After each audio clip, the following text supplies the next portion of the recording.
Hi, it's Pastor Jeff Elliott from Cape May Lutheran Church. We've been off, at least as far as our taping goes, for the last just about 2 weeks now. Ever since my How the COVID Stole Christmas went viral, and I had to deal with the various aspects of that, talking to folks about that. And thank you for your support on that. But let's get back now to the hard work of Bible study. We're hoping that many people decided to do their worship online over Christmas to not make Christmas of 2020 the biggest super spreader event of a pandemic in history. But in any event, that's now behind us. It is the 28th of December. We're continuing to look at John's Gospel, chapter 14. We just finished 12 and 13 last week. We're looking at the great discourse when Jesus, of course, remember, Jesus never said any of these words. It was never his teaching.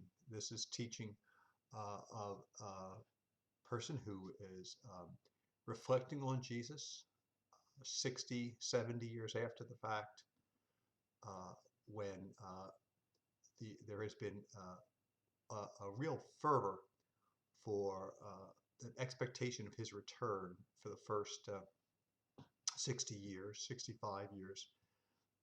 And Jesus has not returned as was predicted by the apocalyptic folk. And they now has been some feeling among people, particularly the Gnostic groups, that was just the wrong interpretation. This expectation of his return was a mistake. And John, if he's not a Gnostic, he's still among the people who does not anticipate this return. For him, it's something different. By the time the fourth gospel's written, the hope in this return has it's become much less. Maybe it hasn't ceased to exist, but it's become much less for many people, and as it has perhaps over the 2,000 years that we have been waiting, even though we've had John's reflection on that, saying maybe that was not the right expectation. But this farewell discourse that John writes shows a different way of interpreting eschatology, the coming of the last things or the end times, the goal of history. And John does not feel that eschatology is something that comes at the end of time, but he believes in what they call a realized eschatology. We all use all this jargon, these big words in seminary that we all learn, but and some forget as soon as they learn them. But and that's probably better in some ways, because the main thing to remember is that a realized eschatology is that Christ is present now, in this moment, acting here and now. And that's what we see in chapter 14 of the farewell discourse. So he's got the disciples. He always has these dialogues that he structures. Remember, the writer of John's Gospel always has everything in dialogue. Here, Thomas is introduced, and he begins to speak with Jesus. So he has a part now to play in this drama. Jesus is explaining that he's about to depart, and that's going to happen very soon. But he says they're not to be troubled by this. He's going to prepare a place for them, and then he will come again. And this is something we read at almost every funeral. Then he says to them something odd. He says to them, "And you know the way where I am going." So Thomas says, "We don't know where you're going. How can we know the way?" That's 14:5. And to this Jesus responds, "I am the way and the truth and the life."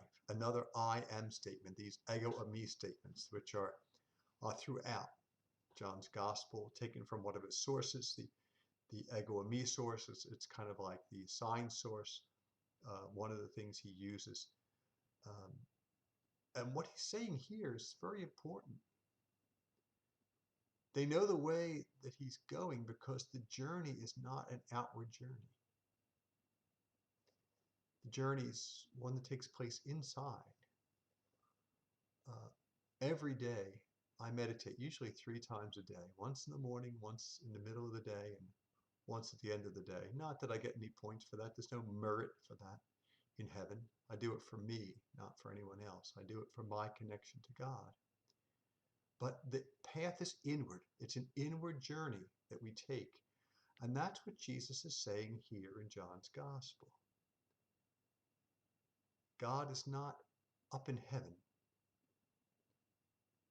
as some place of geography that we could get in a rocket ship and blast off and somehow reach him somewhere. I remember having that discussion when I was just a child with people who I just couldn't understand how they would think that God could be on the other side of the moon. One of my classmates believed when we were in the 5th grade, and I still can't conceive how anyone who could have any understanding, but God bless them.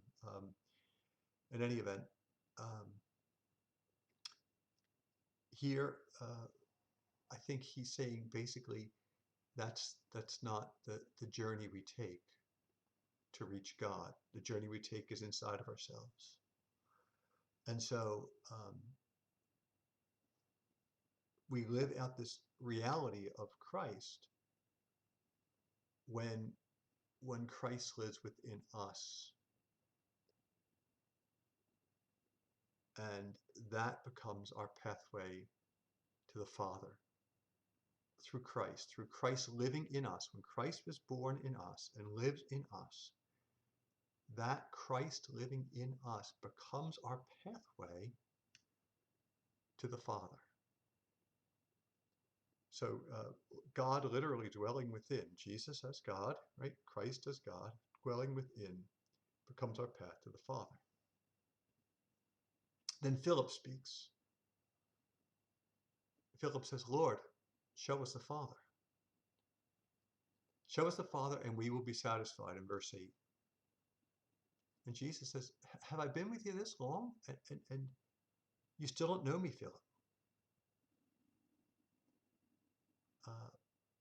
As if God could be shown somehow apart from Jesus, apart from the incarnation itself.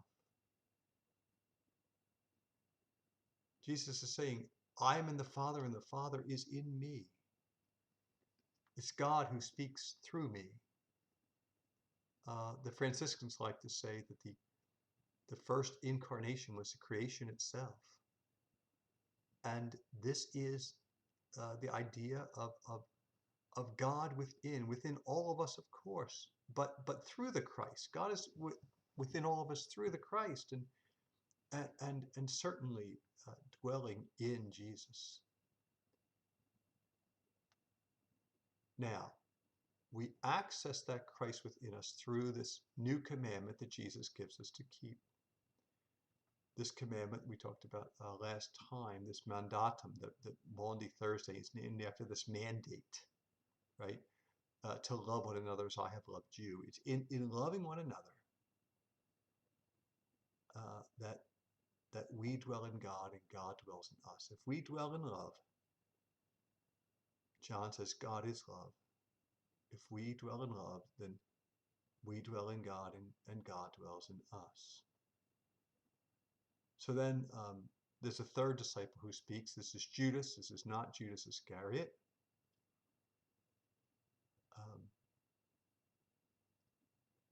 And he asks an interesting question in verse 22. Lord, how can you show yourself to us and not to the world? And how could it be otherwise? Because manifestation is totally an internal thing. There's nothing external about it. When we apprehend God in our ability to love beyond our natural limits, that's when we begin to understand how God is made manifest.